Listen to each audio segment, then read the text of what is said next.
Mari kita berdoa. Tuhan Allah, Bapa dalam kerajaan sorga, saat ini kami akan memulaikan pelayanan di hari Sabat ini. Setiap acara yang akan dilakukan, segala sesuatu hanya untuk kemuliaan nama-Mu.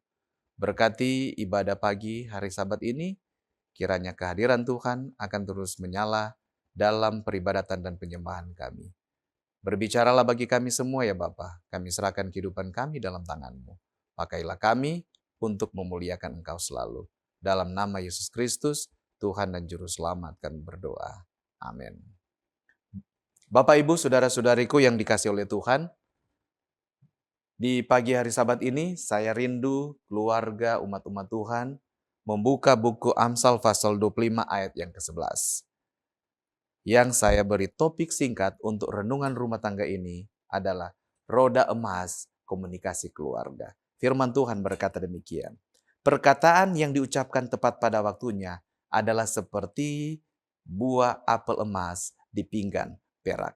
Saudara-saudara yang kekasih di dalam Tuhan, seringkali kita membaca buku Amsal sekumpulan pepatah kuno. Namun, di bawah bimbingan Roh Kudus, ayat-ayat yang ada di dalam buku Amsal ini mengandung psikologi ilahi yang sangat dalam, terutama menyangkut kehidupan rumah tangga kita. Hari ini kita akan melihat tips yang diberikan oleh Raja Salomo di dalam buku Amsal 25 ayat 11, bagaimana menjembatani komunikasi di dalam rumah tangga. Yang pertama, kita harus tahu tipsnya adalah rahasia waktu. Apa yang dimaksud dengan rahasia waktu ini? Dalam bahasa Indonesia kita temukan frase perkataan yang diucapkan tepat pada waktunya. Namun ketika kita melihat bahasa aslinya, ini bisa diterjemahkan seperti ini.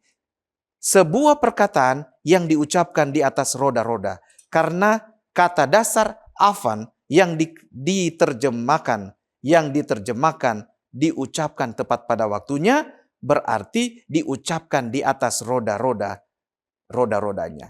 Apa artinya? Perkataan yang diucapkan di atas roda-rodanya adalah perkataan yang disampaikan pada momentum yang tepat sesuai konteks, sehingga pesannya bergulir dengan mulus ke dalam hati pendengarnya tanpa hambatan emosional. Banyak pertengkaran antara suami istri terjadi bukan karena materi yang dibicarakan salah atau sesuatu yang tidak diperhatikan, melainkan roda yang tidak pas itu berputar. Artinya, menegur pasangan saat ia sedang marah atau lapar membuat pesan yang benar sekalipun menjadi tidak bisa diterima. Carilah momentum yang tepat ketika kita mau memberikan sebuah pesan atau kita mau mengalamatkan sesuatu kepada pasangan di dalam keluarga kita. Ellen White dalam buku Adventist Home, Rumah Tangga Advent, halaman 436 berkata, jangan biarkan suara pertengkaran terdengar di dalam rumah. Bicaralah dengan lemah lembut, karena satu kata kemurahan, satu nada suara yang tajam dapat memadamkan terang dari dalam rumah tangga dan meninggalkan bayang-bayang kegelapan. Kita harus berbicara dengan penuh perkataan yang halus. Kita harus berbicara dengan penuh kedamaian dalam perkataan kita. Sehingga di dalam rumah ada buah apel emas. Yang dalam bahasa Ibrani untuk apel emas menggambarkan kata-kata yang dilontarkan dengan penuh rasa yang murni atau nilai yang tinggi dan penuh wewangian, menyegarkan di dalam kehidupan kita. Karena ini melambangkan buah apel emas, melambangkan nilai kebenaran tinggi seperti halnya emas dan sekaligus menyegarkan jiwa kita. Di dalam kehidupan kita banyak orang merasa haus akan simpati dan kasih. Dan perkataan yang ramah pun sangat ditunggu oleh setiap orang yang rindu mendengarkan. Pandangan yang simpatik, ekspresi penghargaan harus diberikan seiring berjalannya waktu. Karena perkataan yang diucapkan tepat pada waktunya adalah seperti buah apel emas di pinggan perak. Yang pada hakikatnya Raja Salomo menggambarkan untuk pinggan perak diterjemahkan sebagai gambar, ukiran, atau wadah yang berukiran indah. Sedangkan perak sering diasosiasikan dengan penebusan dan penyucian. Artinya, kebenaran apel emas harus dibungkus dengan cara penyampaian yang penuh kasih di pinggan perak. Jika Anda mau memperbaiki kehidupan rumah tangga Anda harus menyampaikan dengan cara yang baik. Dan cara ini hanya akan bisa kita lakukan bila mana kita datang dengan penuh kerendahan hati kepada Tuhan. Ingat, Ellen White berkata, kita harus membiasakan diri untuk berbicara dengan nada suara yang menyenangkan. Dalam buku seri Membina Keluarga yang Sehat. Ada 3 hal ini yang harus kita buat. Pastikan kata-kata kita berjalan mulus pada momentum yang tepat di atas rodanya. Kedua, pastikan perkataan kita menyegarkan dan bernilai apel emas. Dan yang ketiga, pastikan kita menyampaikan dibungkus dengan kelemah lembutan kasih Kristus di dalam kehidupan kita. Minta kuasa Roh Kudus untuk menyucikan bibir kita, hati kita. Biarlah rumah tangga kita menjadi bengkel sorga, di mana setiap anggota keluarga merasa dikuatkan, dan dalam keluarga kita membentuk sorga kecil di atas dunia ini. Amin.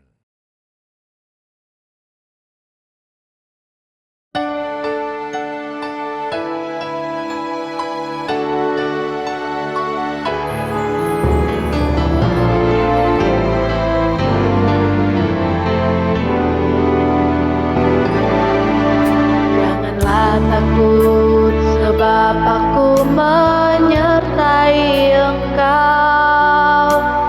Janganlah bimbang, sebab aku ini Allahmu, aku ini Allahmu.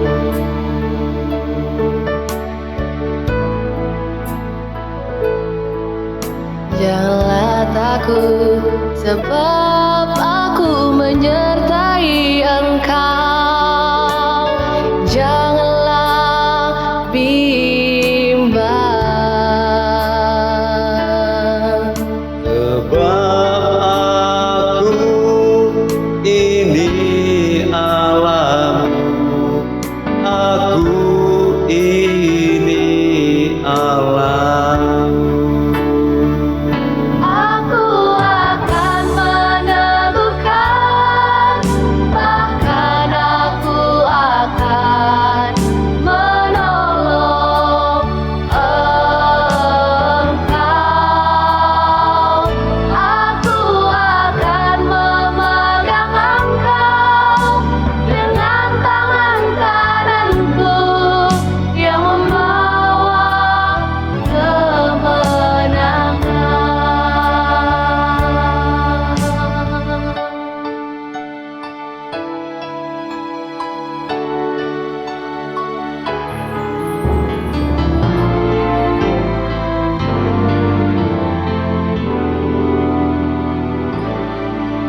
Janganlah takut sebab aku menyertai Engkau. Janganlah bimbang, sebab aku ini Allahmu, aku ini Allahmu.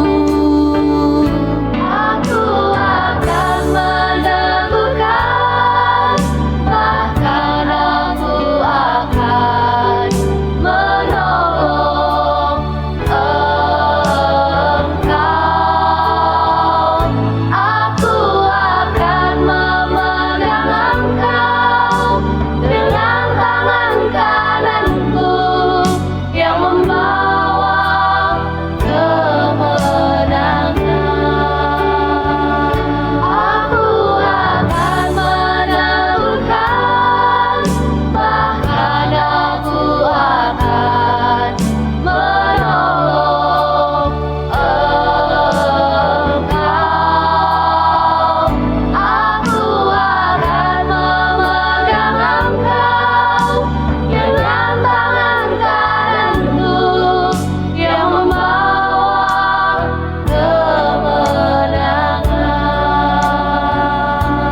Shalom, salam sejahtera di dalam kasih Tuhan kita Yesus Kristus.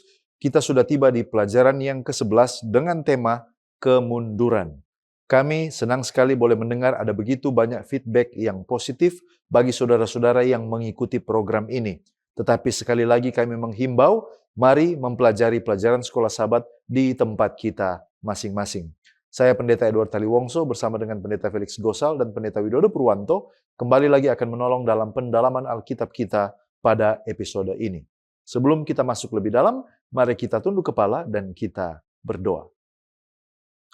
Allah Bapa kami, Tuhan yang Maha Baik, kami bersyukur oleh karena kami memiliki Allah yang menguatkan kami ketika kami dalam kesukaran dan pencobaan. Kami mau belajar dalam firman-Mu, kiranya kuasa Roh Suci menolong kami. Di dalam nama Yesus kami sudah berdoa. Amin. Ada 4 bagian dalam program ini. Yang pertama kita melihat dasar Alkitabiah.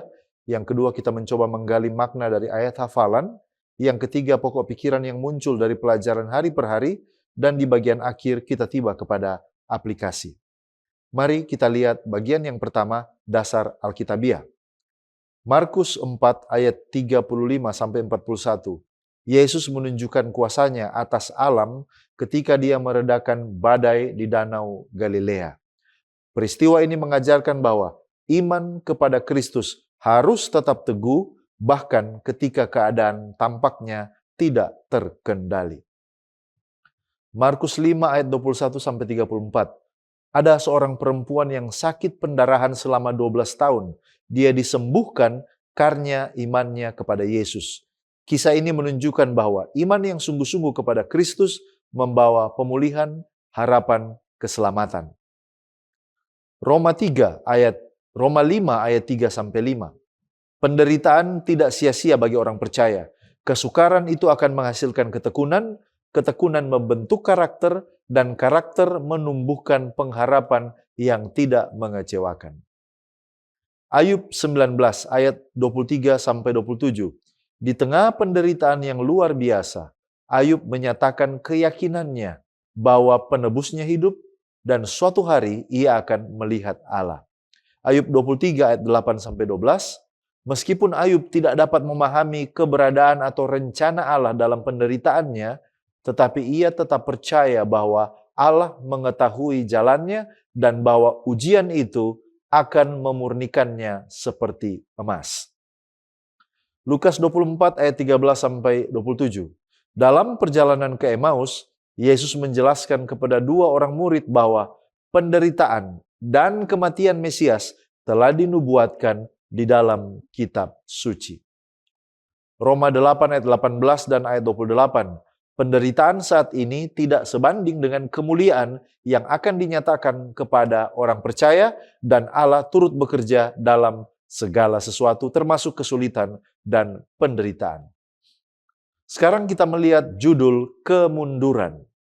Apa yang dimaksud kemunduran dalam konteks pelajaran ini? Kemunduran adalah pengalaman ketika seseorang menghadapi badai kehidupan yang mengguncang iman dan hubungannya dengan Allah. Kemunduran itu dapat berupa, yang pertama, penderitaan yang tidak dimengerti seperti yang dialami oleh Ayub. Ketakutan saat menghadapi krisis seperti para murid di tengah badai. Lalu penantian doa yang belum dijawab.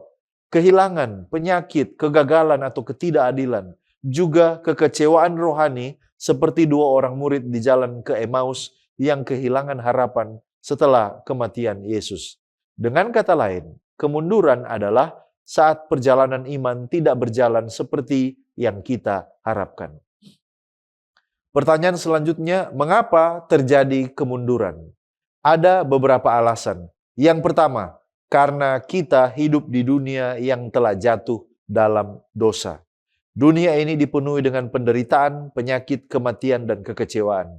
Yang kedua, karena serangan musuh. Contohnya dalam kisah Ayub, bahwa banyak penderitaan berasal dari pekerjaan setan. Yang ketiga, karena Allah sementara membentuk karakter dan iman kita. Roma 5 ayat 3-5 menjelaskan bahwa kalau kita sengsara di dalam Tuhan, itu menghasilkan ketekunan, tahan uji, dan juga pengharapan. Yang keempat, karena keterbatasan manusia memahami rencana Allah. Ayub tidak mengetahui bahwa ada konflik kosmis yang terjadi di balik penderitaannya. Seringkali kita juga tidak mengetahui alasan di balik kesulitan yang kita alami. Selanjutnya, apakah kemunduran ini berbahaya? Jawabannya adalah ya.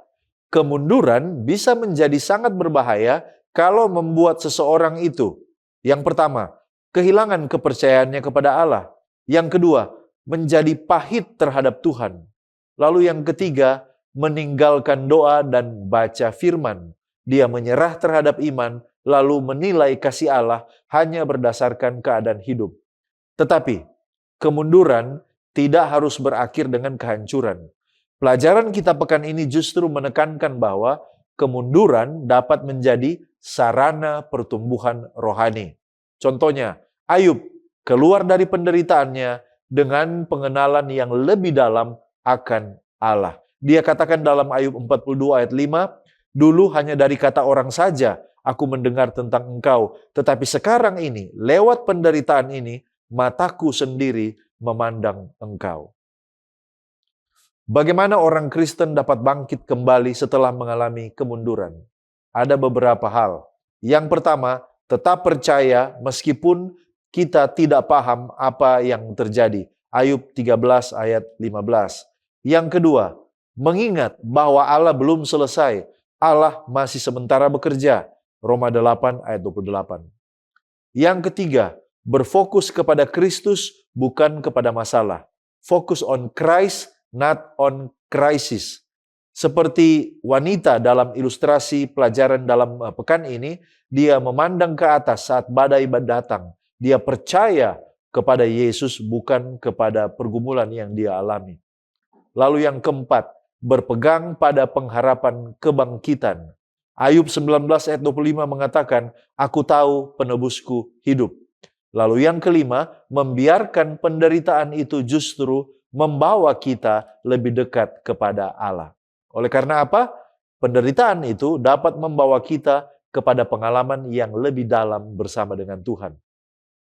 Ellen White dalam buku That I May Know Him, halaman 305, mengomentari tentang bagaimana orang Kristen bersandar kepada Allah walaupun di tengah penderitaan. Dia mengatakan, "Kita mungkin berusaha dengan kekuatan kita sendiri, namun tidak berhasil. Namun ketika kita jatuh dalam keadaan tak berdaya, menderita dan membutuhkan, bersandar pada batu karang Kristus, sambil merasakan di lubuk hati yang paling dalam bahwa kemenangan kita bergantung pada jasanya, bahwa segala usaha kita sendiri tanpa pertolongan khusus dari Sang Penakluk Agung akan sia-sia belaka. Maka Kristus akan mengutus setiap malaikat dari sorga untuk menyelamatkan kita dari kuasa musuh daripada membiarkan kita jatuh." Jadi, ada jaminan walaupun kita mengalami kemunduran lewat penderitaan, tetapi Tuhan akan terus menyertai dan menguatkan kita. Kita datang pada ayat tema atau ayat hafalan Roma pasal 5 ayat 3-5. Dan bukan hanya itu saja. Kita malah bermegah juga dalam kesengsaraan kita, karena kita tahu bahwa kesengsaraan itu menimbulkan ketekunan, dan ketekunan menimbulkan tahan uji, dan tahan uji menimbulkan pengharapan, dan pengharapan tidak mengecewakan, karena kasih Allah telah dicurahkan di dalam hati kita oleh Roh Kudus yang telah dikaruniakan kepada kita. Nah, mari kita lihat apa konteks dan latar belakang ayat ini. Nah, Rasul Paulus menulis surat Roma kepada jemaat yang terdiri dari orang Yahudi dan non-Yahudi. Di pasal 1-4, di sana Paulus sudah menjelaskan bahwa kita diselamatkan oleh iman, bukan oleh usaha mentaati hukum. Dan di dalam pasal 5 ini, ayat 1, di sana Paulus menyimpulkan, sebab itu kita yang dibenarkan karena iman, kita hidup dalam damai sejahtera dengan Allah. Dan ketika kita datang pada ayat 3-5, ini adalah kelanjutan dari apa yang telah Paulus berikan sebelumnya. Karena kita sudah punya damai dengan Allah, yaitu status. Sekarang bagaimana kita hidup ketika kita susah, realita yang dialami. Nah, jadi di sini konteksnya adalah bagaimana memberikan kepastian bahwa penderitaan itu tidak membatalkan status orang Kristen sebagai anak Allah yang dikasihi. Dan secara teologis ini adalah pergeseran dari justifikasi atau pembenaran status hukum kita di hadapan Allah kepada sanctification, yaitu pengurusan atau proses pertumbuhan karakter setiap hari. Paulus ingin jemaat tahu bahwa penderitaan bukan tanda bahwa Allah marah atau meninggalkan mereka. Justru karena mereka sudah berdamai dengan Allah, penderitaan itu bisa dipakai Allah untuk tujuan yang baik, yaitu membentuk karakter Kristus di dalam diri mereka.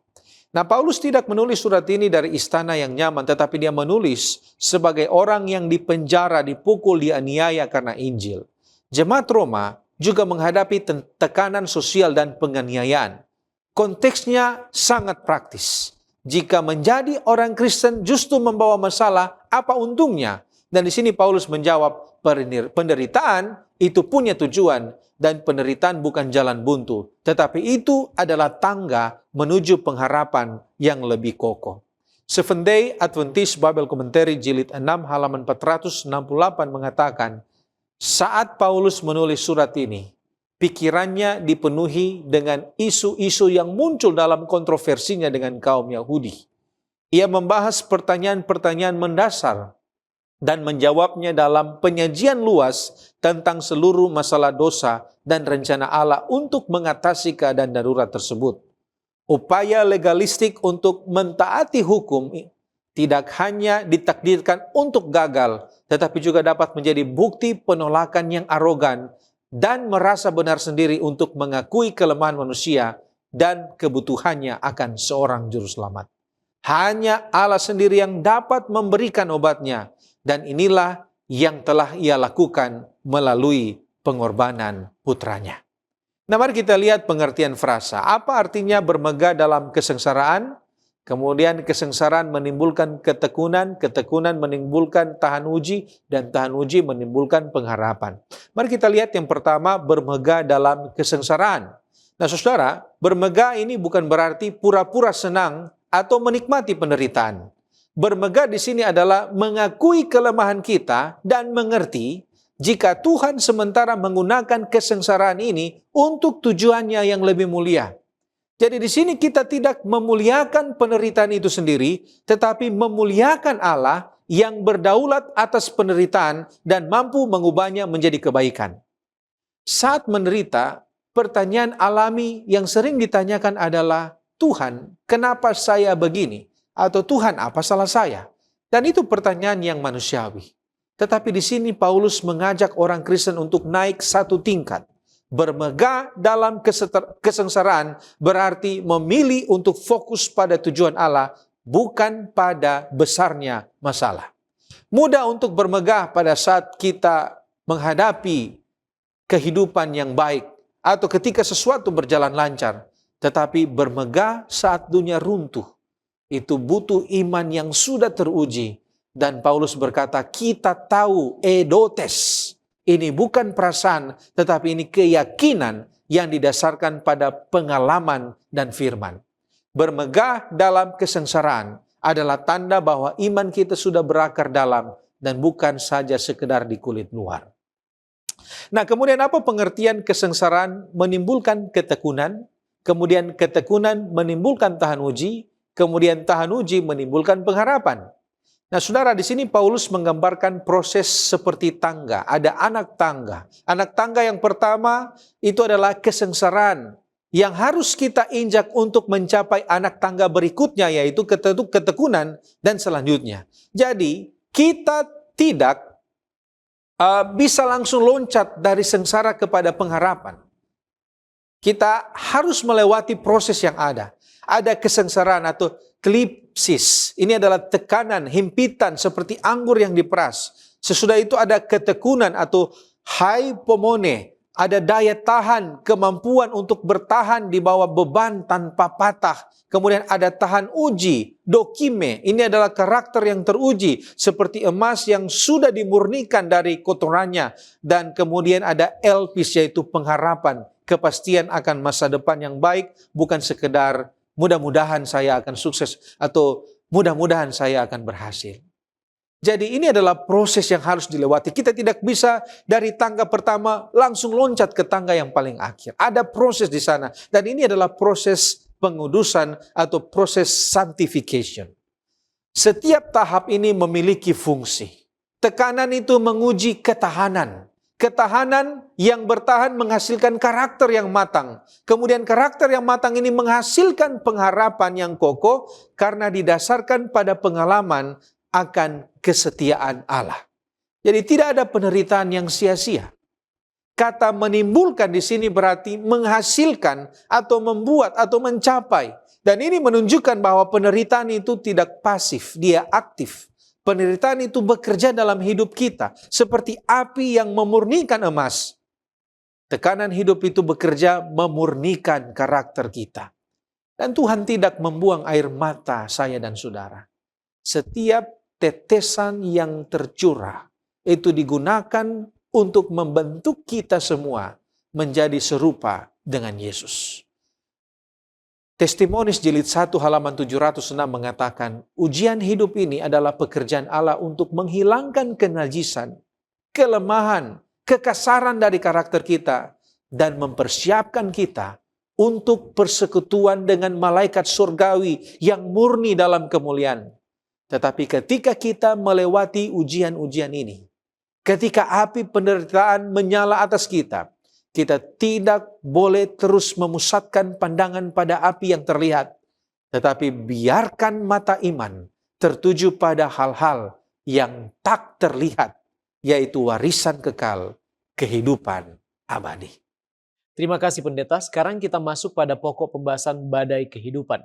Sesuai dengan pelajaran hari Minggu, apa yang dimaksud dengan badai kehidupan dan apa latar belakang dari topik ini? Secara umum, badai kehidupan adalah gambaran atau metafora untuk berbagai krisis, pencobaan, penderitaan, tantangan, ketidakpastian, atau masalah besar yang mengguncang iman dan kehidupan seseorang yang dapat mengganggu hubungan pribadinya dengan Tuhan.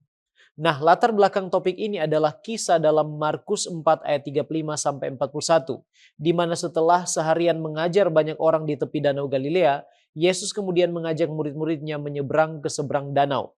Mereka berangkat dengan perahu, sementara beberapa perahu lain mengikuti mereka. Di tengah perjalanan, tiba-tiba datang badai yang sangat dahsyat. Angin bertiup kencang dan ombak menghantam perahu sehingga perahu mulai dipenuhi dengan air. Meskipun situasi saat itu sangat mencekam dan mengancam nyawa, Yesus tertidur di buritan perahu dengan kepala di atas sebuah bantal. Karena takut mereka akan segera tenggelam, para murid kemudian membangunkan Yesus dan berkata, "Guru, Engkau tidak peduli kalau kita binasa?" Mereka merasa putus asa dan meragukan perhatian Yesus terhadap keselamatan mereka. Yesus kemudian bangun, menghardik angin dan berkata kepada danau itu, "Diam, tenanglah." Seketika itu juga angin reda dan danau menjadi sangat teduh.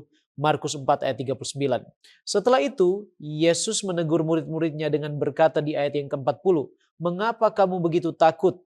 Mengapa kamu tidak percaya?" Ayat 41. Murid-murid menjadi sangat takut dan berkata seorang kepada yang lain, "Siapa gerangan orang ini sehingga angin dan danau pun taat kepadanya?"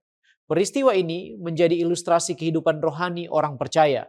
Sama seperti murid-murid, orang percaya tidak kebal terhadap kesulitan hidup meskipun sedang mengikuti kehendak Tuhan. The Desire of Ages halaman 336 katakan, betapa sering pengalaman para murid menjadi pengalaman kita. Ketika badai pencobaan datang, kita tidak mempercayai Yesus. Sekarang mengapa Yesus sengaja mengizinkan murid-muridnya menghadapi badai, padahal Yesus jelas mengetahui badai itu akan datang? Benar bahwa perjalanan itu merupakan inisiatif Yesus sendiri. Markus 4 ayat 35, pada hari itu, waktu hari sudah petang, Yesus berkata kepada mereka, "Marilah kita bertolak ke seberang." Jadi tersirat di sana bahwa Yesus sengaja membawa mereka ke dalam situasi itu untuk suatu tujuan tersendiri yang lebih besar. Tujuan yang pertama adalah untuk lebih menyatakan kuasa dan keilahiannya. Seventh-day Adventist Bible Commentary volume 5 halaman 367 katakan bahwa meskipun para murid telah menyaksikan banyak bukti luar biasa dari kuasa ilahi, tampaknya sebelum saat itu Yesus belum pernah menunjukkan kendali atas kekuatan alam dan mungkin tidak terlintas dalam pikiran mereka bahwa dia mampu melakukannya. Dan menurut Andrews Bible Commentary halaman 1300, Yesus ingin menyatakan identitas keilahiannya kepada mereka. Dikatakan bahwa salah satu momen kristologis yang luar biasa dalam kitab ini yang mengingatkan pada penggambaran Allah dalam perjanjian lama adalah bahwa dia sebagai penguasa dari alam.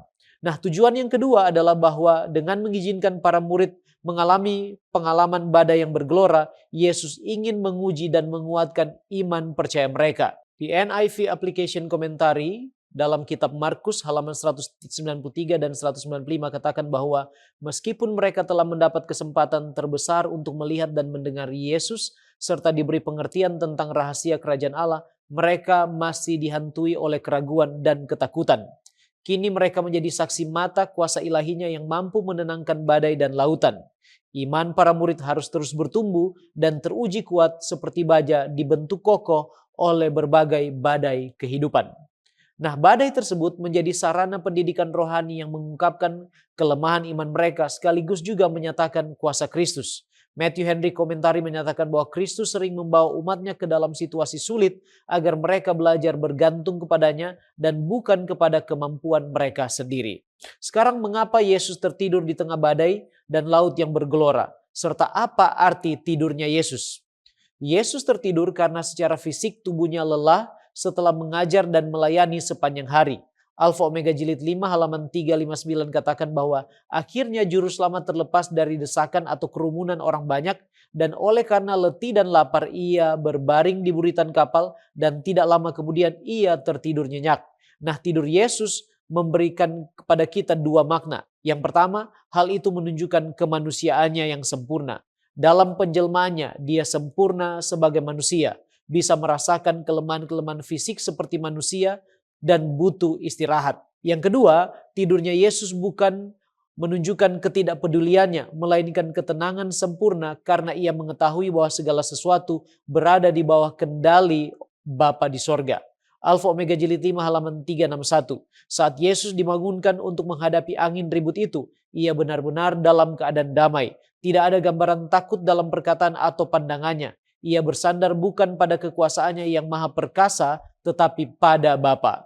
Word Biblical Commentary volume 34a halaman 266 katakan bahwa tidur Yesus yang tenang menunjukkan iman dan keyakinannya akan pemeliharaan Bapa serta tanda kedaulatannya. Jadi tidur Yesus menunjukkan kemanusiaan dan imannya yang sempurna. Nah, apa bahaya sesungguhnya yang dihadapi oleh para murid saat itu dan apa pelajarannya bagi kita sekarang dalam menghadapi badai kehidupan? Bahaya terbesar bukanlah badai itu sendiri, melainkan kehilangan kepercayaan kepada Allah. Masalah para murid bukan hanya gelombang, tetapi keraguan terhadap kasih dan pemeliharaan Kristus. Dalam ketakutan, Markus 4 ayat 38b katakan bahwa murid-muridnya membangunkan Yesus dan berkata kepadanya, "Guru, engkau tidak peduli kalau kita binasa?" Setelah menenangkan badai itu, Yesus berkata kepada mereka di ayat yang ke-40, "Mengapa kamu begitu takut? Mengapa kamu tidak percaya?" Alfa Omega Jilid 5 halaman 361 katakan, ketakutan mereka saat menghadapi bahaya menunjukkan mereka kurang percaya. Dalam usaha mereka menyelamatkan diri, mereka telah melupakan Yesus. Dan hanyalah pada waktu mereka berada dalam putus harap dan tiada berdaya lagi, barulah mereka memandang kepadanya karena ia dapat memberikan pertolongan kepada mereka. Nah, pelajaran penting bagi kita saat ini menurut sumber yang sama dikatakan bahwa betapa sering pengalaman murid-murid itu merupakan pengalaman kita juga.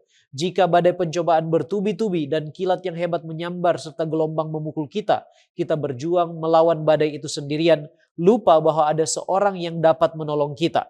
Kita berharap pada kekuatan kita sendiri sampai pengharapan kita lenyap dan kita hampir binasa. Kemudian kita baru teringat akan Yesus memanggil dia untuk menyelamatkan kita. Kabar baiknya adalah bahwa saat kita berseru kepadanya meminta pertolongan, dari sumber yang sama katakan, kita tidak akan meratap dengan sia-sia. Ia tidak pernah gagal memberikan pertolongan yang kita perlukan. Dan jika kita memiliki juru selamat di dalam hati kita, tidak perlu ada kekhawatiran. Iman yang hidup di dalam penebus akan menenangkan laut kehidupan serta akan melepaskan kita dari mara bahaya di dalam cara yang menurut pengetahuannya adalah yang terbaik. Baik, terima kasih pendeta. Sekarang kita melihat tema disembuhkan. Apa yang terjadi dalam kisah perempuan yang sakit pendarahan di Markus 5 ayat 21-34 dan mengapa dia ini akhirnya bisa disembuhkan oleh Yesus. Nah, kita baca, seorang perempuan telah menderita pendarahan selama 12 tahun. Ia telah menghabiskan seluruh hartanya untuk berobat, tetapi tidak memperoleh kesembuhan. Pada waktu dia mendengar tentang Yesus, dia datang dalam kerumunan orang banyak dengan harapan dia mau supaya disembuhkan. Lalu dia berkata dalam hatinya, asal ku jamah saja jubahnya, pasti aku akan sembuh. Markus 5 ayat 28. Lalu setelah dia menjamah jubah Yesus, pendarahannya berhenti seketika. Ia merasakan dirinya sembuh. Nah, Yesus mengetahui bahwa ada kuasa telah keluar dari dirinya, lalu dia bertanya, siapa yang menjamah aku? Akhirnya perempuan itu mengaku bahwa dia yang menjamah Yesus. Lalu Yesus mengatakan, hai anakku, imanmu telah menyelamatkan engkau. Ada beberapa pelajaran. Yang pertama, pada waktu itu banyak orang yang menyentuh Yesus secara fisik. Tetapi hanya perempuan yang menyentuh dia di dalam iman. Yang menyembuhkan itu bukan jubah Yesus. Yang menyembuhkan adalah kuasa Allah yang diterima melalui iman. Apa yang diajarkan kisah ini tentang hubungan antara penderitaan, iman, dan juga keselamatan di dalam Kristus. Dari cerita ini kita mendapati beberapa pelajaran. Yang pertama, Allah memperhatikan setiap individu. Dalam kerumunan besar, Yesus tetap memperhatikan satu orang yang menderita. Ini menunjukkan bahwa Allah tidak melihat manusia itu sebagai massa yang besar, tetapi secara pribadi-pribadi. Dalam Mazmur 34 ayat 19 mengatakan bahwa Allah itu dekat kepada orang yang remuk hati. Selanjutnya, iman yang menyelamatkan itu bersifat pribadi. Perempuan ini dia tidak bergantung kepada kerumunan orang banyak. Dia tidak bergantung kepada para pemimpin agama pada waktu itu. Dia tidak bergantung kepada tradisi. Tapi dia datang secara pribadi kepada Kristus. Ingat, keselamatan selalu bersifat pribadi, tidak dapat diwakili oleh orang lain.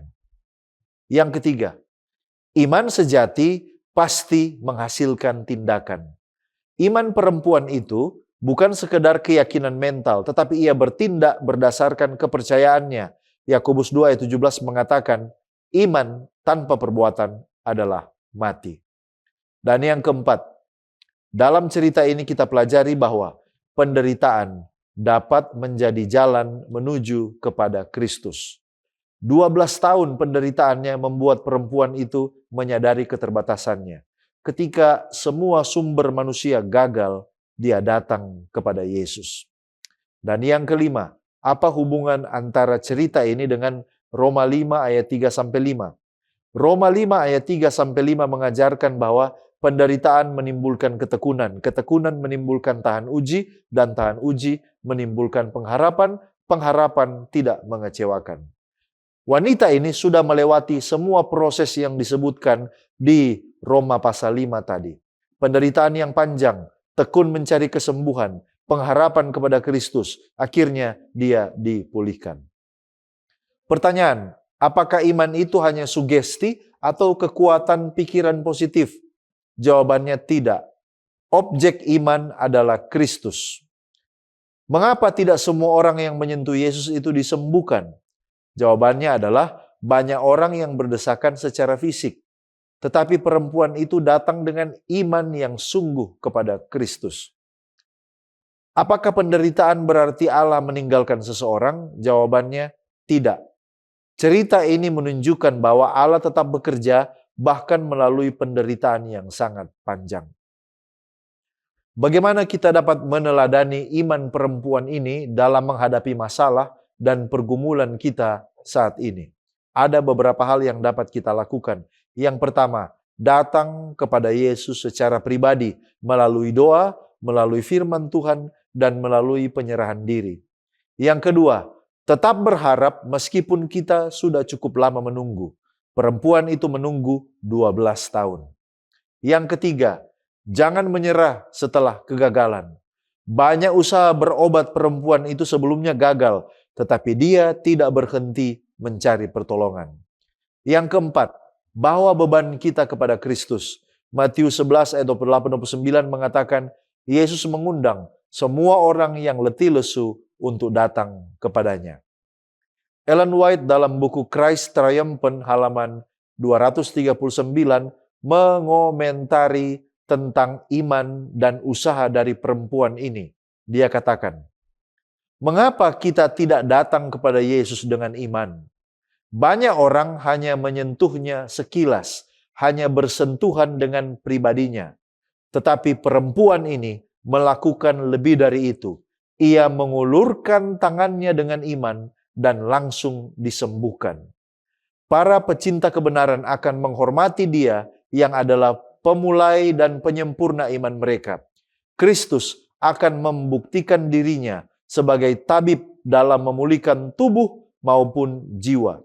Para pekerja bersama Allah akan bersatu dengan Kristus dan menempatkan diri mereka, baik jiwa, tubuh, dan roh, dalam hubungan yang benar bersama dengan Allah. Kita tiba pada pokok diskusi mengenai Ayub. Mengapa Tuhan mengizinkan Ayub menderita, padahal ia tahu Ayub orang benar? Nah, saudara, yang pertama, penderitaan ini bisa menjadi ujian iman, bukan hukuman dosa. Nah, kadang-kadang manusia menggunakan logika ini. Itu terjadi juga di dalam cerita Ayub. Digunakan oleh teman-teman Ayub bahwa orang yang baik, orang yang setia itu diberkati, sementara orang jahat itu dihukum. Jadi kalau orang itu menderita, pasti dia berbuat dosa. Tetapi dalam kisah Ayub, Ayub mematahkan logika ini. Ayub menderita bukan karena dia jahat, tetapi justru karena dia benar. Dan penderitaannya adalah ujian untuk membuktikan bahwa iman Ayub tulus. Ia mengasihi Tuhan bukan karena upah, bukan karena berkat atau materi, tetapi karena siapa Tuhan itu sendiri. Jadi penderitaan tidak selalu tanda murka Allah. Bisa jadi itu adalah ruang latihan, ujian untuk menguatkan iman. Kemudian yang kedua, kita dapat memahami apa yang terjadi pada diri Ayub ini dalam konteks pertentangan besar atau great kontroversi. Iman Ayub ini membungkam tuduhan iblis. Kalau kita melihat di balik layar Ayub 1, Ayub pasal 1, Ayub pasal 2, ada drama kosmis yang sementara terjadi. Iblis menuduh Allah, mengatakan bahwa Ayub itu mengasihi Allah oleh karena Allah memberikan berkat kepada Ayub. Kalau Tuhan mengambil berkatnya, pasti Ayub akan mengutuk Tuhan. Dan ini adalah tuduhan bahwa kasih manusia itu transaksional. Artinya kita setia kepada Tuhan karena kita ada maunya kepada Tuhan. Dan Allah mengizinkan Ayub menderita bukan karena dia kejam, tapi karena dia percaya pada kesetiaan Ayub. Ketika Ayub tetap setia di tengah penderitaan, ia membuktikan kepada iblis bahwa iblis adalah pendusta. Penderitaan Ayub menjadi kesaksian bagi alam semesta bahwa manusia bisa mengasihi Allah secara tulus tanpa pamrih. Kemudian yang ketiga, penting untuk kita catat bahwa Allah yang mengizinkan penderitaan, tetapi iblislah yang melakukan penderitaan itu. Allah memberikan batasan yang ketat kepada iblis, jangan sentuh nyawanya. Dan ini menunjukkan bahwa Allah tidak pernah melepaskan kendali. Dia tidak menciptakan kejahatan, tetapi dia berdaulat untuk membatasi dan menggunakan bahkan kejahatan iblis sekalipun dapat digunakan Tuhan untuk tujuan yang baik. Penderitaan Ayub, meskipun menyakitkan, tetapi tetap berada pada tangan Allah yang memelihara. The Present Truth 1 Juni tahun 1899 mengatakan, tidak semua penderitaan adalah akibat dari kehidupan yang menyimpang.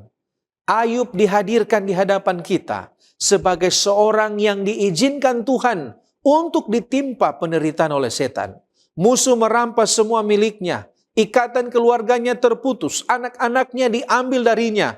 Dan untuk sementara waktu tubuhnya dipenuhi luka-luka yang menjijikan dan ia sangat menderita.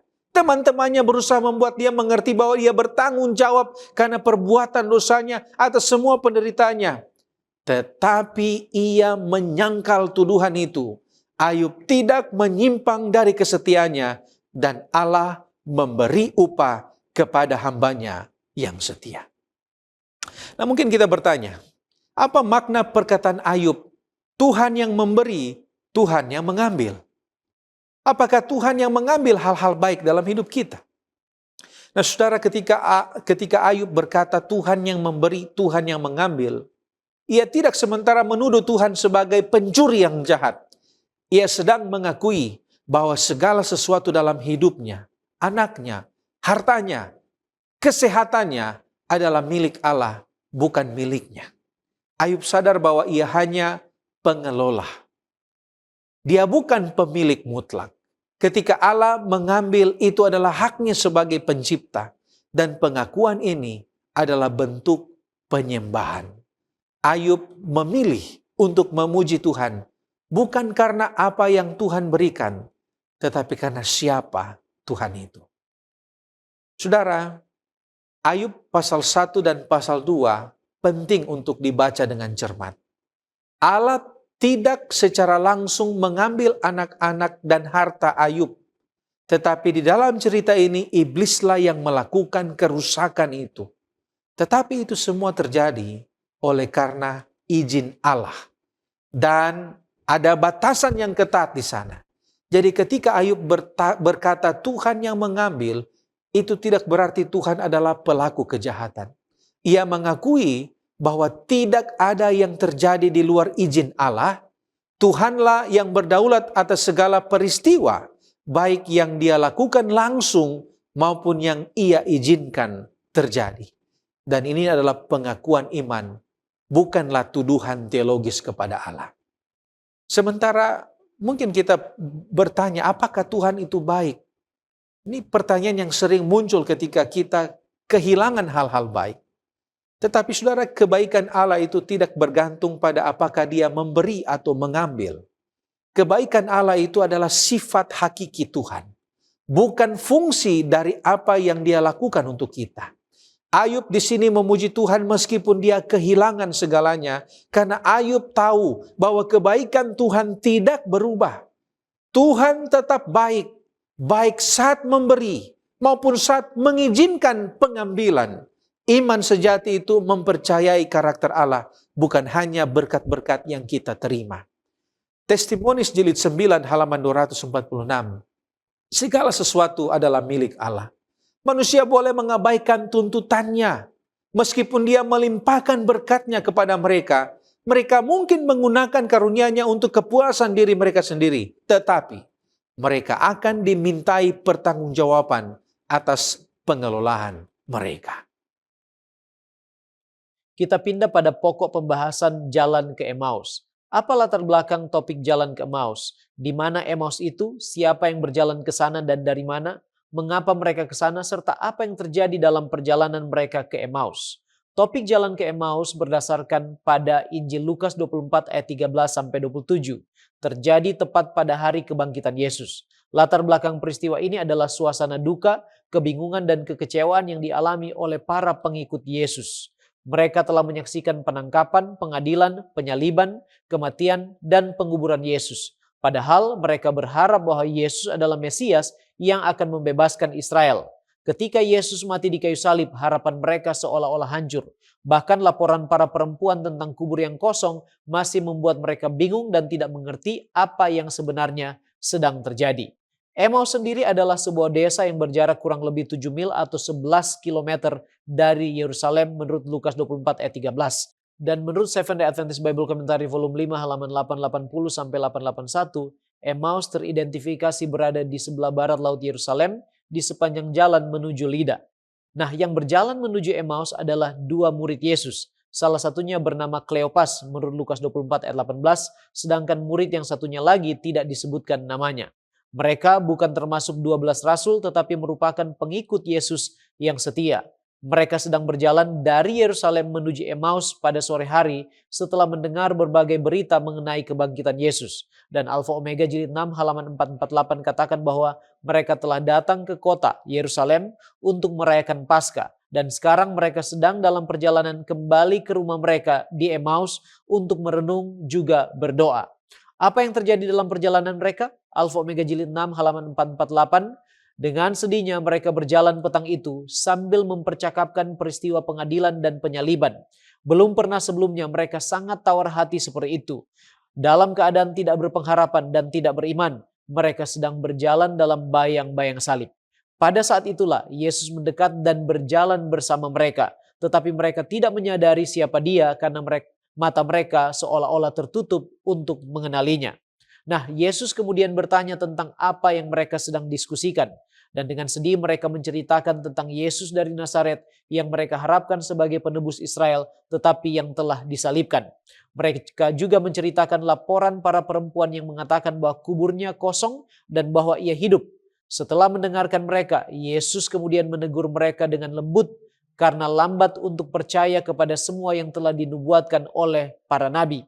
Kemudian Yesus mulai menjelaskan kitab suci kepada mereka, mulai dari kitab-kitab Musa dan juga para nabi, yang menunjukkan bahwa Mesias memang harus menderita terlebih dahulu sebelum masuk ke dalam kemuliaannya, menurut Lukas 24 ayat 25-27.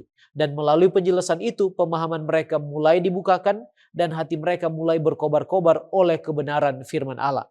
Namun secara rohani, perjalanan itu sebenarnya mencerminkan keadaan hati mereka yang sedang meninggalkan Yerusalem dengan penuh kekecewaan, kebingungan, dan harapan yang hampir padam. Mereka merasa bahwa segala sesuatu yang mereka harapkan tentang Yesus telah berakhir di salib. Sekarang, mengapa mereka saat itu tidak bisa mengenali Yesus? Seventh Adventist Bible Commentary volume 5 halaman 880-881 menjelaskan bahwa mereka begitu kelelahan dan tenggelam dalam kesedihan mereka sendiri sehingga mereka tidak memperhatikan Yesus dengan seksama saat ia bergabung berjalan bersama dengan mereka. Alfa Omega jilid 6 halaman 448-449. Mereka terlalu larut dalam kesedihan dan kekecewaan sehingga mata mereka tertutup tidak mengenali Yesus yang bersama-sama dengan mereka. Mengapa saudaraku Yesus tidak langsung menyatakan dirinya saja kepada mereka saat itu?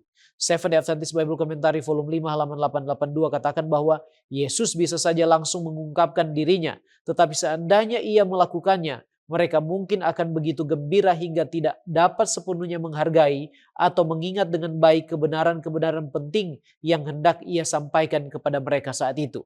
Sangatlah penting bagi mereka untuk memahami nubuat-nubuat tentang Mesias dalam Perjanjian Lama, beserta peristiwa-peristiwa sejarah dan upacara-upacara suci yang menunjuk kepada Kristus. Hanya hal-hal itulah yang dapat memberikan landasan yang kokoh bagi iman percaya mereka. Sebab iman kepada Kristus yang tidak berakar pada ajaran kitab suci tidak akan mungkin bertahan ketika badai keraguan menerpa.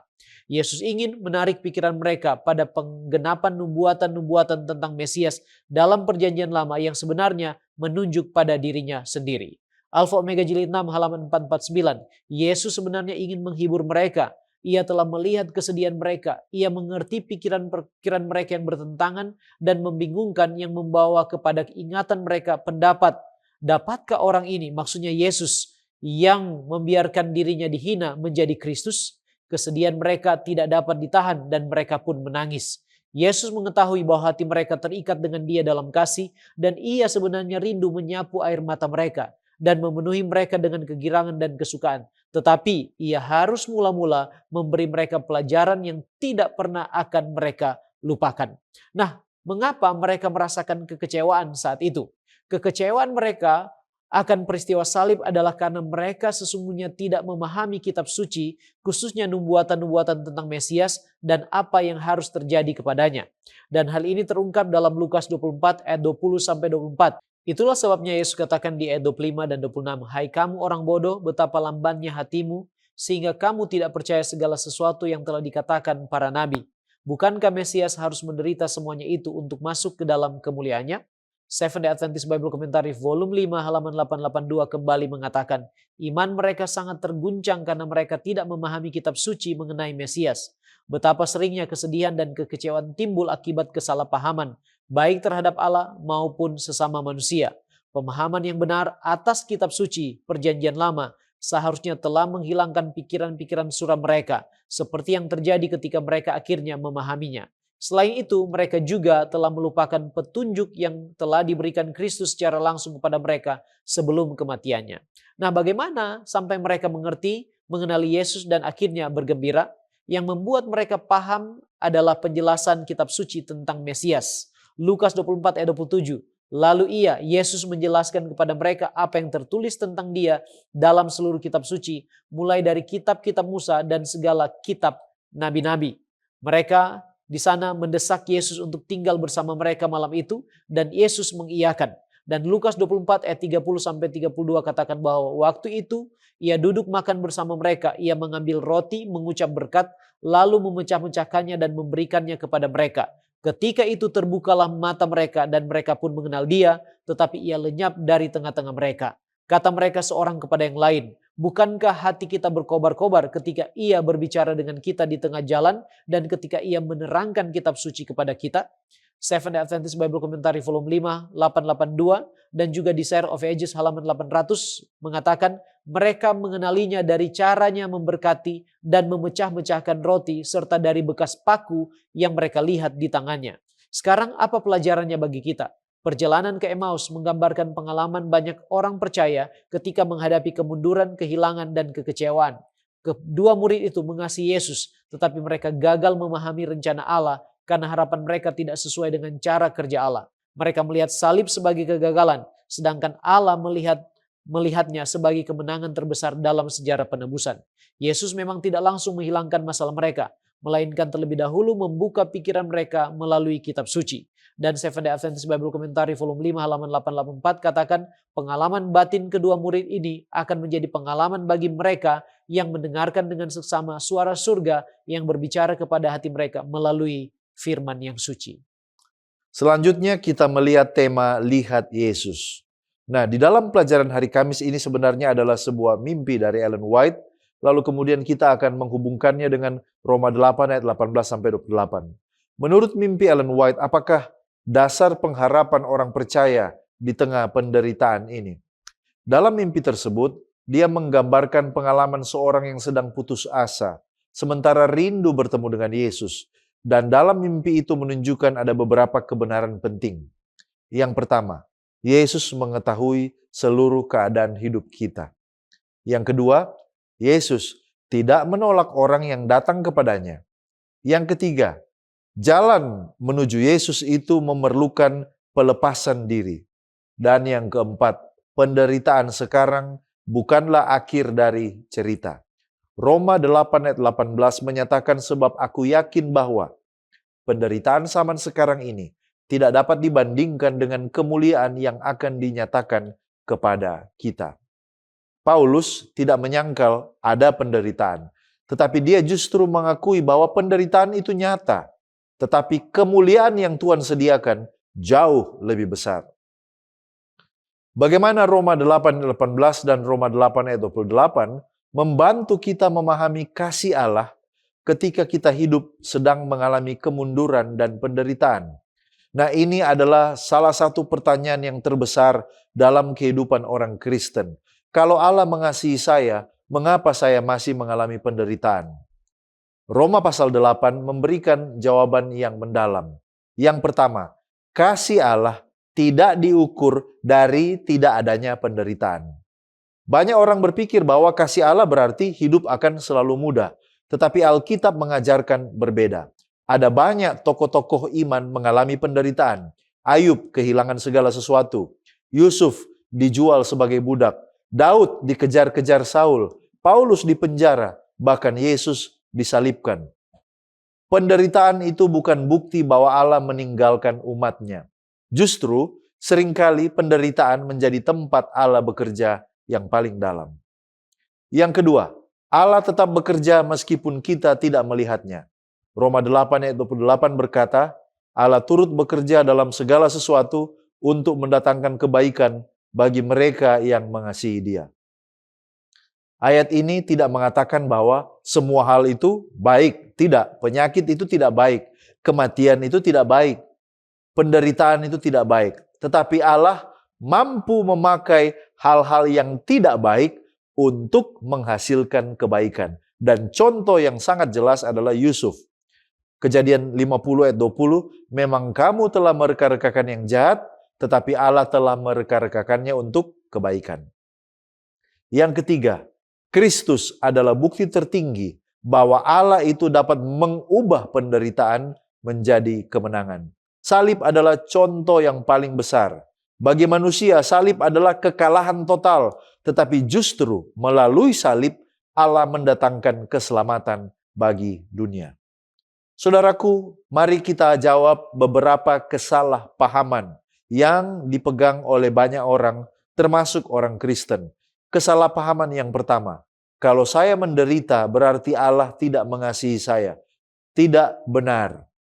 Yesus sendiri, anak Allah yang paling dikasihi Bapa, tetapi dia juga mengalami penderitaan terbesar. Lalu, Roma 8 ayat 28 mengatakan semua yang terjadi itu pasti baik. Jawabannya tidak. Ayat itu tidak mengatakan bahwa Allah mendatangkan kebaikan dari segala sesuatu. Bukan bahwa segala sesuatu itu baik. Segala sesuatu bersama dengan Allah bisa jadi kebaikan walaupun berasal dari peristiwa yang tidak baik. Pertanyaan aplikasi, bagaimana saya dapat memandang kepada Yesus ketika hidup terasa berat? Yang pertama, fokus kepada karakter Yesus, bukan kepada keadaan. Yang kedua, datang kepada Yesus secara jujur. Yang ketiga, isi pikiran kita dengan janji-janji firman Tuhan, supaya jangan berikan kesempatan kepada setan untuk membisikkan putus asa, kekecewaan, dan pada akhirnya menyangkal iman. Yang keempat, ingat bahwa perjalanan iman adalah perjalanan menaiki tangga. Dalam penglihatan atau mimpi, banyak orang yang jatuh karena mereka tidak terus memandang ke atas. Demikian juga dalam kehidupan rohani. Kalau kita terus memandang masalah, terus memandang penderitaan, kita mudah putus asa. Tapi kalau kita terus melihat kepada Kristus, kita memperoleh kekuatan untuk melangkah maju. Dan yang kelima, hidup dengan perspektif kekekalan. Artinya apa? Orang percaya tidak hidup hanya untuk di dunia sekarang, tetapi memandang kepada peristiwa kedatangan Kristus dan kehidupan kekal. Ellen White dalam Acts of the Apostles halaman 576 dan 577 mengatakan, melalui cobaan dan penganiayaan, kemuliaan karakter Allah dinyatakan dalam diri orang-orang pilihannya. Orang-orang yang percaya kepada Kristus, yang dibenci dan dianiaya oleh dunia, dididik dan disiplin di sekolah Kristus. Di bumi, mereka berjalan di jalan yang sempit. Mereka dimurnikan dalam tungku penderitaan. Mereka mengikuti Kristus melalui konflik yang menyakitkan. Mereka menanggung penyangkalan diri dan mengalami kekecewaan yang pahit.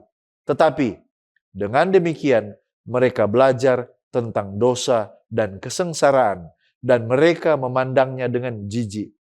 Sebagai peserta dalam penderitaan Kristus, mereka dapat melihat melampaui kegelapan menuju kemuliaan dengan berkata, aku menganggap bahwa penderitaan masa kini tidak sebanding dengan kemuliaan yang akan dinyatakan di dalam kita. Roma 8 ayat 18. Kita tiba pada pendalaman. Jika Allah tidak berubah, tetap sama kemarin, hari ini, dan seterusnya, kenapa Allah mengizinkan kehidupan kita penuh dengan perubahan? Nah, yang pertama, Allah yang tidak berubah adalah jangkar di tengah lautan perubahan. Anda bisa bayangkan berada di kapal yang terombang-ambing oleh karena ombak. Apa yang membuat Anda tidak takut? Bukan karena lautannya, tetapi karena ada jangkar yang kuat yang menahan kapal agar tidak hanyut.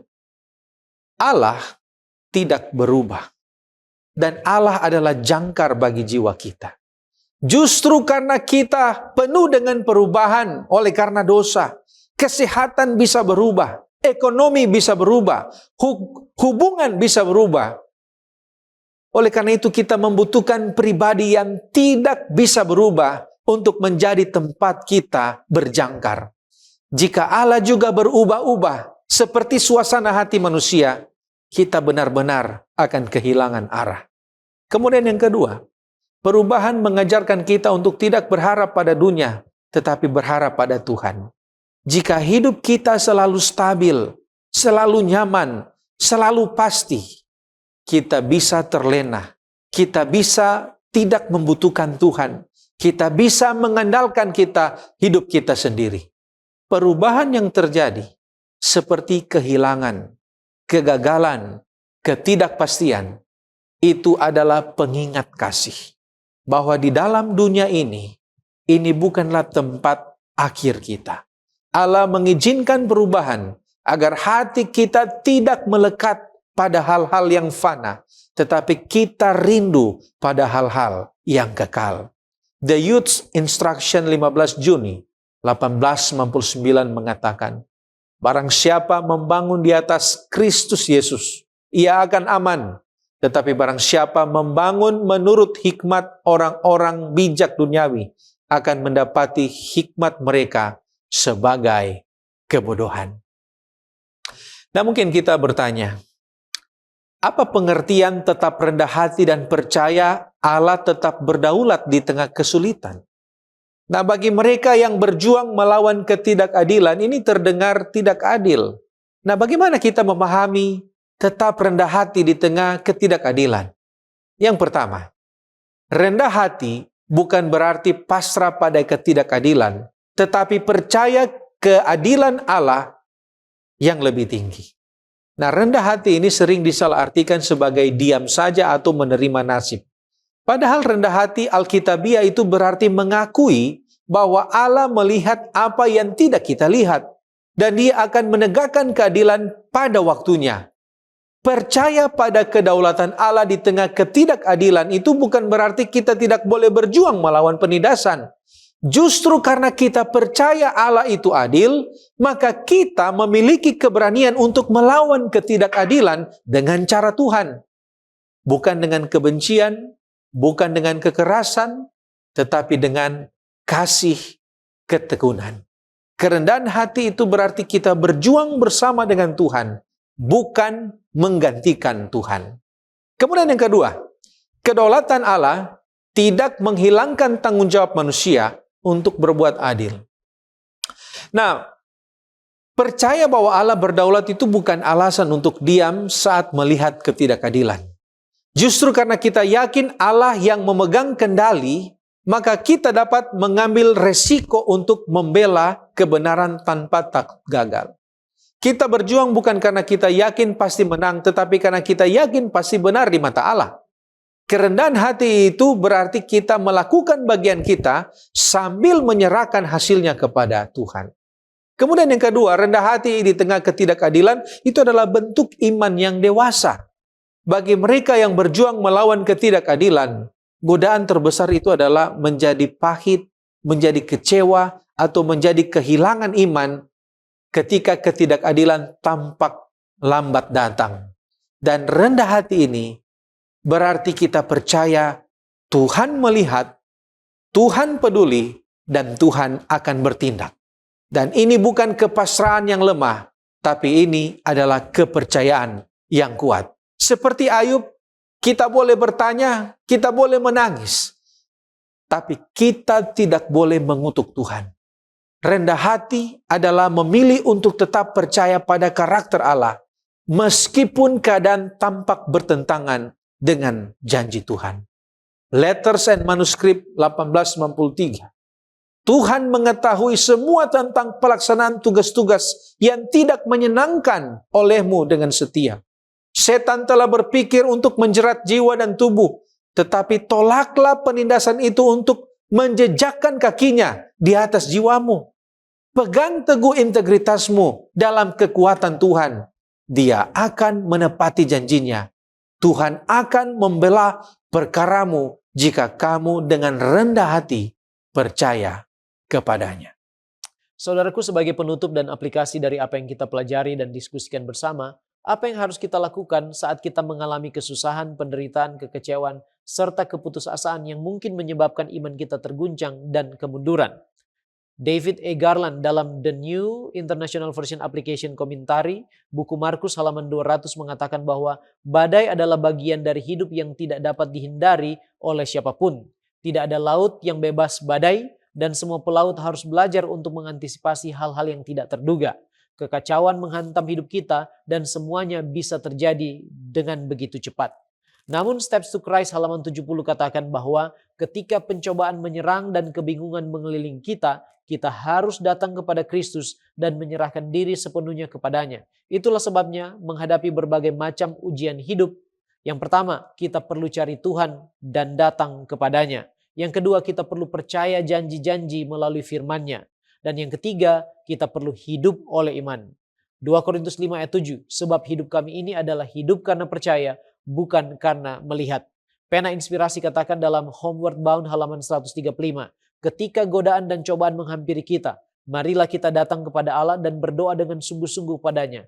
Ia tidak akan membiarkan kita pergi dengan tangan hampa, melainkan akan memberikan kasih karunia dan kekuatan kepada kita untuk mengatasinya serta mematahkan kuasa musuh. Nah, sekarang mengapa Allah mengizinkan umatnya mengalami penderitaan dan bagaimana kita menyikapinya? Kalaupun Tuhan izinkan kita umatnya mengalami penderitaan, 1 Korintus 10 ayat 13 katakan bahwa pencobaan-pencobaan yang kamu alami ialah pencobaan-pencobaan biasa yang tidak melebihi kekuatan manusia. Sebab Allah setia dan karena itu Ia tidak akan membiarkan kamu dicobai melampaui kekuatanmu. Pada waktu kamu dicobai, Ia akan memberikan kepadamu jalan keluar sehingga kamu dapat menanggungnya. Namun kita perlu sadari, menurut The Ministry of Healing halaman 471, pencobaan dan kesukaran adalah alat-alat pilihan Allah untuk memurnikan umatnya dan mempersiapkan mereka bagi pelayanan yang lebih besar. Jadi sesungguhnya Tuhan izinkan semua itu terjadi dalam hidup kita agar iman dimurnikan dan karakter kita dibentuk menjadi serupa dengannya. Early Writings halaman 46-47. Dia memberikan kepada umatnya secawan pahit untuk diminum guna memurnikan dan membersihkan mereka. Minuman itu memang pahit dan mereka dapat membuatnya menjadi lebih pahit lagi dengan bersungut-sungut, mengeluh, dan juga meratap. Namun mereka yang menerimanya dengan cara demikian harus meminum cawan yang lain lagi, karena cawan pertama tidak menghasilkan pengaruh yang dimaksud dalam hati mereka. Dan jika cawan kedua tidak menyelesaikan pekerjaan itu, maka mereka harus menerima cawan yang lain dan yang lain lagi, sampai tujuan yang dimaksudkan tercapai. Dan jika tidak, mereka akan tetap kotor dan tidak murni dalam hati mereka.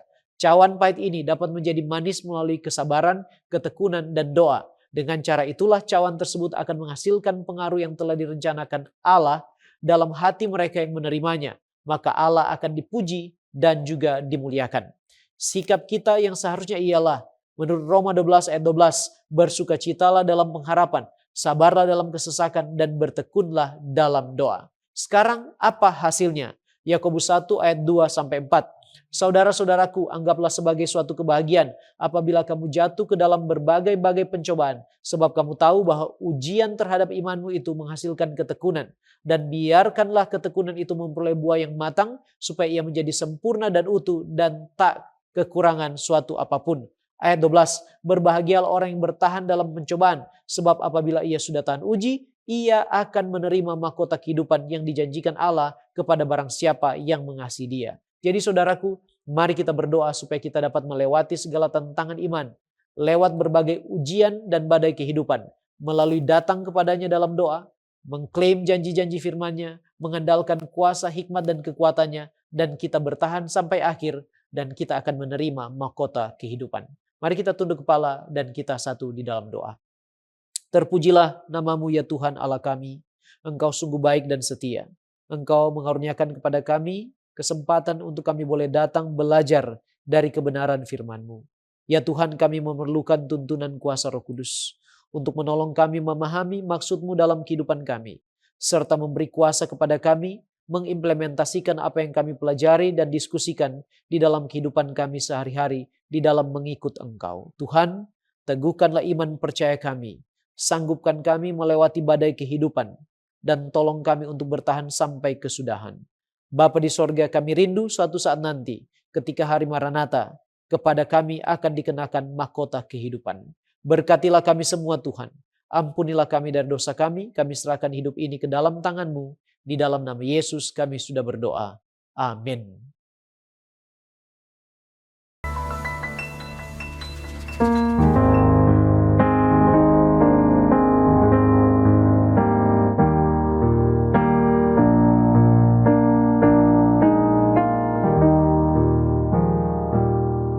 Ku serahkan hidupku, tertumpah darahku, agar oleh itu tertebuslah Engkau. Karena-Mu ku beri hidupku, apa yang Kau beri. Karena-Mu ku beri hidupku, apa yang Kau beri. Ku tinggalkan surga, datang ke dunia. Ku tinggalkan Bapa bagi manusia. Semuanya aku tinggalkan, apa Kau tinggalkan. Semuanya aku tinggalkan, apa Kau tinggalkan. Ku telah menderita, mati disalibkan, supaya olehnya Engkau diselamatkan. Karena-Mu semua ku tanggung, apa yang Kau tanggung. Karena-Mu semua ku tanggung, apa yang Kau tanggung.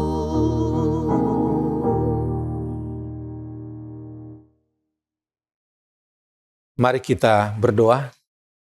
Bapa di surga, kami bersyukur dan berterima kasih oleh karena kasih setia-Mu tidak pernah gagal dalam kehidupan kami. Pada waktu yang indah ini kami datang mengakui Engkau sebagai Tuhan dan Allah kami.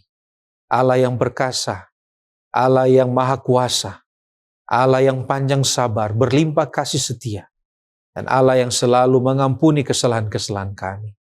Pada saat kami datang dengan berbagai macam kelemahan kami rindu agar jiwa kami disegarkan. Kami rindu agar hati kami dikuduskan, dibersihkan oleh segala macam dosa dan kenajisan dunia ini. Kami datang kepada Tuhan dengan kerendahan hati, meminta pengudusan. Kiranya Tuhan bersihkan kami, layakan kami, sehingga kami boleh berdiri di hadapan hadirat Tuhan dan menikmati berkat-berkat Tuhan pada hari Sabat ini. Bapa di surga, ketika kami datang, kami rindu agar kami disegarkan oleh firman Tuhan. Ada yang sakit saat ini, kiranya Tuhan jamah mereka, berikan kesembuhan. Ada yang sementara mengalami cobaan-cobaan, Tuhan berikan iman agar mereka boleh tetap kuat. Ada yang saat ini mungkin sementara berduka, Tuhan berikan penghiburan. Ada yang sementara menghadapi masalah-masalah, Tuhan berikan jalan keluar. Bapa, kami percaya hari Sabat ini adalah hari kemenangan. Ketika kami bersekutu dengan Tuhan, Alkitab mengatakan, maka kami akan mendapatkan kemenangan. Kami akan mendapatkan penghiburan. Dan kami akan mendapatkan ketenangan, damai sejahtera di dalam Tuhan. Ketika hamba-Mu menyampaikan firman yang telah dipersiapkan, bantu kami dengan kuasa Roh Kudus, agar dapat memahami firman ini dan dapat menerapkannya di dalam kehidupan kami setiap hari. Kiranya firman ini tidak saja diam di dalam hati kami, tetapi juga bertumbuh menjadi buah-buah yang akan dinikmati. Bapa di surga, berkati ibadah ini. Ketika ibadah ini selesai, kiranya berkat surga akan melimpah, mengisi hati dan pikiran kami. Kiranya sukacita, damai sejahtera, penghiburan dari surga akan selalu menaungi kami semua hari ini sampai selama-lamanya. Di dalam nama Yesus kami sudah berdoa. Amin.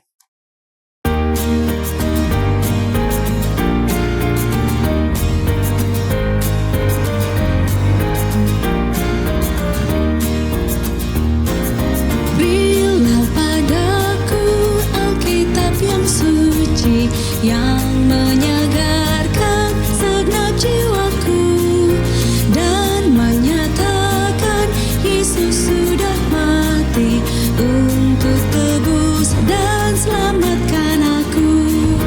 Berilah padaku Alkitab yang suci, lampu yang terangi seluruh jalanku. Isinya syarat Taurat kasih janji yang pimpin aku dalam hidupku. Berilah padaku Alkitab yang suci, waktu hatiku takut dan susah. Bersabdalah di saat ku bersedih, yang memberikan sukacita surga. Berilah padaku Alkitab yang suci, lampu yang terangi seluruh jalanku. Isinya syarat Taurat kasih janji yang pimpin aku dalam hidupku. Berilah padaku Alkitab yang suci, yang meringankan langkah kakiku, yang hindarkan cobaan dunia ini, dan tiap hari terangi jalanku. Berilah padaku Alkitab yang suci, lampu yang terangi seluruh jalanku. Isinya syarat Taurat kasih janji yang pimpin aku dalam hidupku. Berilah padaku Alkitab yang suci, yang tunjukkan jalan kehidupan, yang terangi jalan ke negeri yang suci, tempat tinggalnya umat tebusan. Berilah padaku Alkitab yang suci, lampu yang terangi seluruh jalanku. Isinya syarat Taurat kasih janji yang pimpin aku dalam hidupku. Shalom, selamat hari Sabat saudara sekalian. Senang sekali boleh bertemu lagi pada saat ini. Dan pada kesempatan ini kita akan membahas satu topik istimewa yang berjudul Siapakah Aku? Berdasarkan kitab Matius pasal yang ke-16, ayat 13 hingga ayat yang ke-20. Tapi kita akan fokus pada ayat yang ke-16 pada saat ini. Ini merupakan sebuah pertanyaan penting yang diajukan oleh Tuhan Yesus yang diulangi 2 kali kepada murid-murid. Yang pertama dia bertanya, menurut orang banyak, siapakah aku ini? Dan yang kedua, menurut kamu siapakah aku ini? Ini merupakan satu hal yang aneh. Kenapa Yesus mempertanyakan dirinya sendiri kepada murid-muridnya? Dan kenapa Yesus terlalu pusing dengan pandangan orang banyak tentang dirinya? Tapi sebelum kita menjawab pertanyaan tersebut, mari kita melihat latar belakang kenapa Yesus mulai mengajukan pertanyaan ini.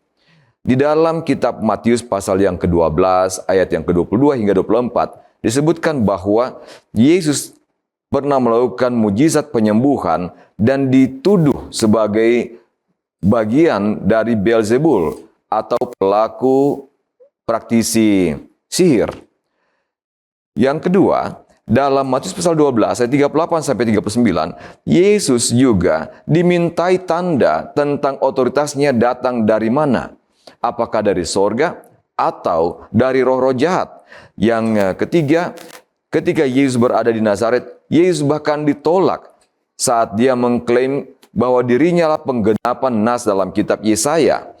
Matius 13 ayat yang ke-53 hingga 58. Bahkan ketika Yesus memberi makan 5.000 orang dalam Matius pasal 13 ayat 15 sampai 21.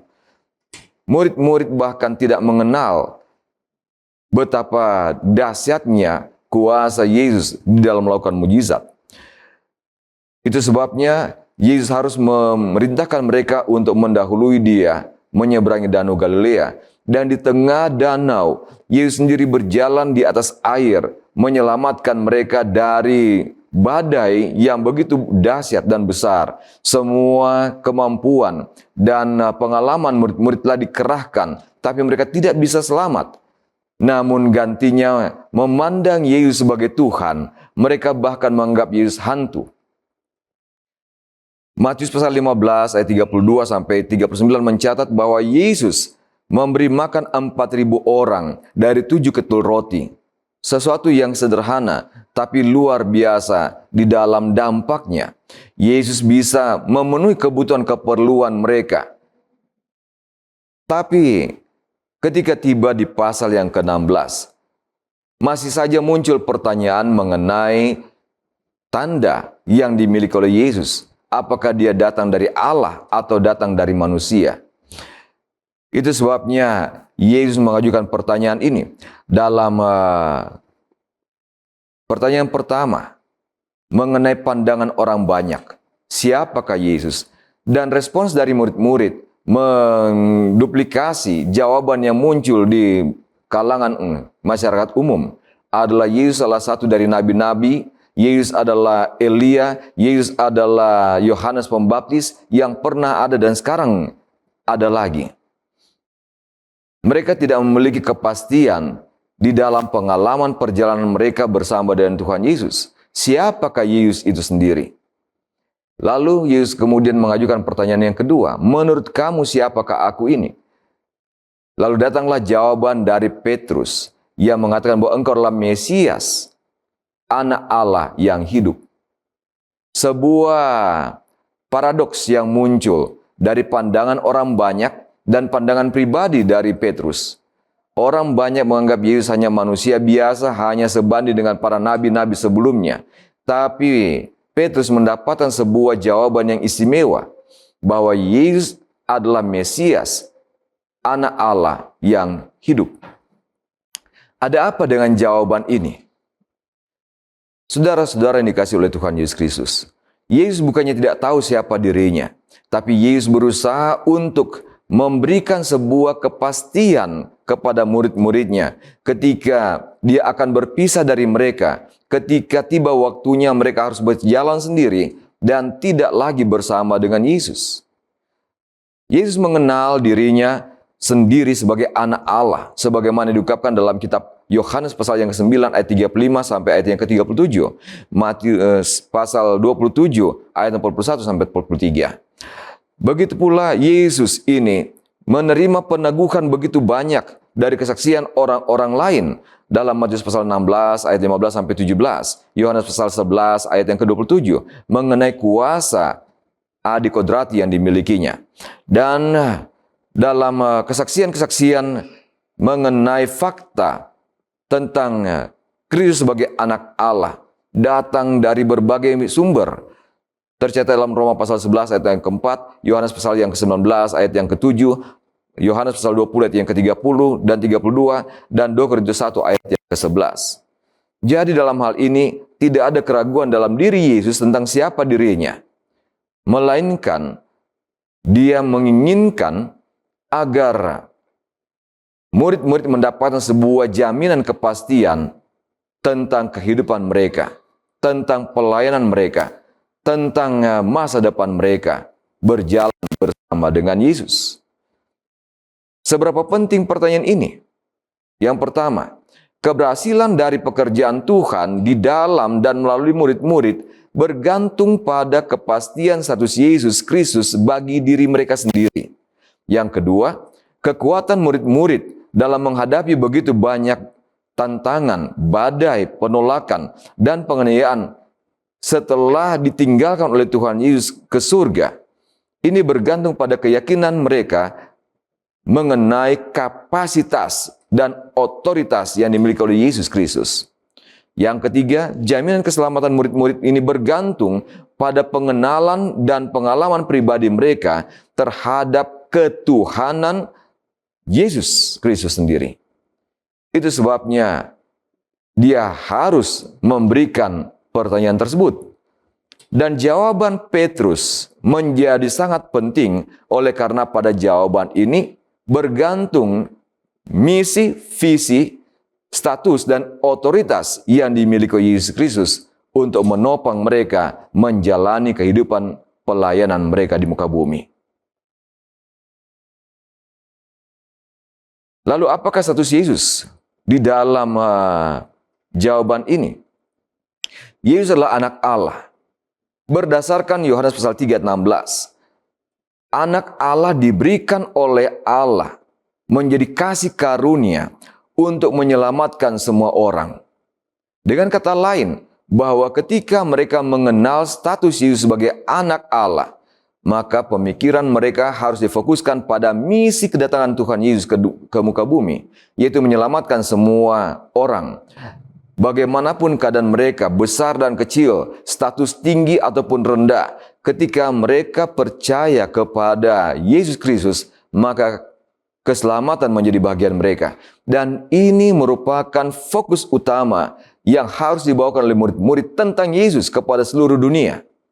Gantinya pengalaman mereka sebelum bertemu dengan Yesus. Mereka mendengar kisah-kisah yang luar biasa tentang anak Allah yang akan datang ke muka bumi. Tentang seorang penebus untuk bangsa Israel, untuk memulihkan bangsa ini menjadi kerajaan yang besar di muka bumi, yang menguasai dunia. Mereka membawakan kabar keselamatan melalui Yesus Kristus, melalui anak Allah, sebagai jawaban dari permohonan kelepasan terhadap dosa dan kebinasaan oleh dosa itu sendiri kepada Allah. Yang kedua, misi Yesus sebagai Mesias bukanlah sebagai raja bagi orang-orang Israel, bukanlah sebagai penguasa bagi manusia di muka bumi hanya untuk masalah duniawi, melainkan berdasarkan Daniel pasal 9 ayat yang ke-25 untuk mati bagi mereka. Tidak ada jalan lain. Seorang Mesias datang ke dunia ini bukan untuk berperang dengan senjata lengkap, dengan teknologi yang tercanggih sekalipun, tapi dia datang untuk menyerahkan dirinya, menggantikan umat manusia yang berdosa ini, agar mereka memiliki pengharapan dan kehidupan yang kekal. Dalam Daniel pasal 9 ayat yang ke-25, dia harus menggenapi tujuan ini, bahwa dalam satu masa tertentu, maka dia akan dibunuh demi keselamatan umat manusia. Lalu bagaimana dengan otoritas Yesus? Pada jawaban ini juga, Yesus mendapatkan sebuah jaminan kepada murid-muridnya, bahwa dengan mengenal siapa dirinya, mereka mendapatkan kepastian hidup, kepastian untuk masa depan mereka di tengah pelayanan. Matius 28 ayat yang ke-18, Yesus kemudian memberikan penegasan kembali mengenai otoritasnya. Dia berkata, kepadaku telah diberikan kuasa di bumi dan di sorga. Menyatakan bahwa tidak ada yang perlu dikhawatirkan, ditakutkan, dan bahkan menjadi beban mereka untuk menghalangi mereka melaksanakan tanggung jawab yang dipercayakan Yesus kepada mereka demi penyelamatan jiwa-jiwa. Saudara-saudara yang dikasihi oleh Tuhan Yesus Kristus, di dunia ini tidak ada yang jauh lebih besar kuasanya selain Yesus. Dia berkuasa bukan hanya di sorga, tapi juga di bumi. Atau bukan hanya di bumi, tapi juga di sorga. Dua wilayah besar yang merupakan dunia yang berbeda. Dikuasai sepenuhnya oleh Yesus. Karena itu, apalagi yang perlu ditakutkan dan dikhawatirkan oleh murid-murid. Roma 14 ayat yang ke-9. Karena itu, Yesus menjadi Tuhan bagi mereka. Tuhan bagi mereka yang hidup dan bagi mereka yang mati melalui kematiannya di kayu salib. Yesus berubah menjadi lebih berkuasa bukan oleh karena dia masih hidup di muka bumi, tapi oleh karena dia telah mati bagi mereka. Dan ini merupakan sebuah jaminan terbesar yang bisa diberikan kepada dunia dan kepada murid-murid secara khusus pada masa itu, bahwa apa yang telah mereka putuskan, langkah yang telah mereka ambil, tidak sia-sia, melainkan sebuah perkara yang besar yang dapat mengubah dunia. Karena itu pengenalan murid-murid terhadap Yesus mengubah perjalanan kehidupan mereka. Yang tadinya penuh dengan kekhawatiran, yang tadinya penuh dengan ketakutan, yang tadinya seringkali ribut mengenai status siapa yang lebih besar di antara mereka. Siapa yang akan duduk pada jabatan tertentu di tempat yang lebih dekat dengan Yesus, di kiri atau kanan Yesus. Maka mereka kini berfokus pada satu tanggung jawab utama, yaitu penyelamatan jiwa-jiwa. Karena jaminan itu telah mereka dapatkan. Oleh sebab itu Petrus bersedia disalibkan secara terbalik oleh Kaisar Nero di Roma demi menyelesaikan pekerjaan Tuhan. Andreas disalibkan di Akaya. Yakobus bersedia untuk mengalami pengalaman dipancung demi penyelamatan jiwa. Yohanes bin Zebedeus dibunuh pada masa Kaisar Trajanus. Dan Filipus mengalami mati syahid dalam perjalanan penginjilan di Turki. Juga Bartolomeus dan Nathanael bersedia untuk mengalami pengalaman dikuliti hidup-hidup demi kebenaran Injil. Begitu pula dengan murid-murid yang lain. Mereka bersedia untuk menerima pengalaman terburuk sekalipun di akhir hidup mereka demi kebenaran, demi Tuhan mereka Yesus Kristus. Sebab mereka telah mendapatkan jaminan kepastian itu hanya dari sebuah pertanyaan penting yang diajukan oleh Tuhan mereka kepada mereka. Pertanyaan saya adalah, siapakah Yesus bagi saudara dan saya pada sahabat ini? 1 Petrus pasal 3 ayat yang ke-15 mengatakan, tetapi kuduskanlah Kristus di dalam hatimu sebagai Tuhan. Dengan mempertuhankan Yesus, maka engkau akan membuat hidupmu berarti. Dan kemanapun engkau pergi, engkau akan membawa perubahan dan berkat kasih karunia kepada semua orang. Mari kita berdoa. Tuhan, terima kasih engkau berkenan untuk menjadi Tuhan, Mesias, dan Juru Selamat kami. Penuhilah kami dengan hadirat-Mu. Jadilah Tuhan bagi kami sekali lagi. Dan buatlah kami menjadi berarti di hidup ini dan di hidup yang akan datang. Bahkan dalam kehidupan semua orang di sekeliling kami. Terpujilah Engkau ya Allah sekarang sampai selama-lamanya. Dalam nama Tuhan Yesus Kristus. Amin.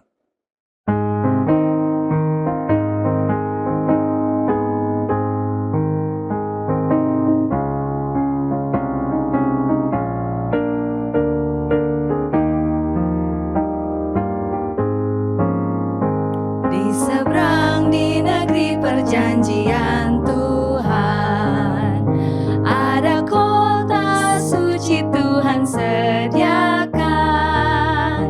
Bila di puncak gunung kita tiba, kita dapat